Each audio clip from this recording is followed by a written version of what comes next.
एक छोटा सा गांव था जहां डैनियल नाम का एक गरीब लड़का अपनी माँ के साथ रहता था।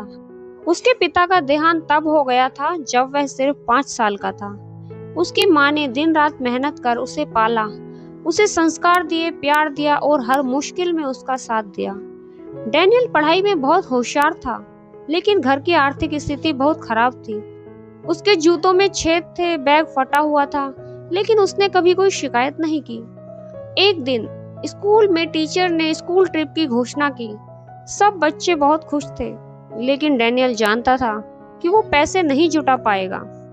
घर आकर उसने माँ से धीरे से पूछा, माँ, अगले हफ्ते स्कूल ट्रिप है, क्या मैं जा सकता हूँ? माँ ने उसकी आंखों में देखा और हल्की मुस्कान के साथ बोली, हाँ बेटा, तू जरूर जाएगा।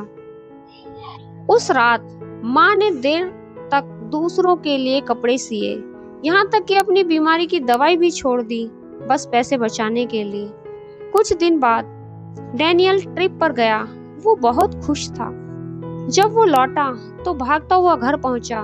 माँ को गले लगाना चाहता था, शुक्रिया कहना चाहता था, लेकिन दरवाजा खोलने कोई नहीं आया। तभी पड़ोसी दौड़ते हुए आए। डैनियल, तुम्हारी माँ बेहोश होकर गिर पड़ी थी, उन्हें अस्पताल ले गए हैं। डैनियल भागा और जब अस्पताल पहुंचा, उसने अपनी माँ को शांत निश्चल लेटे हुए देखा। माँ अब इस दुनिया में नहीं थी।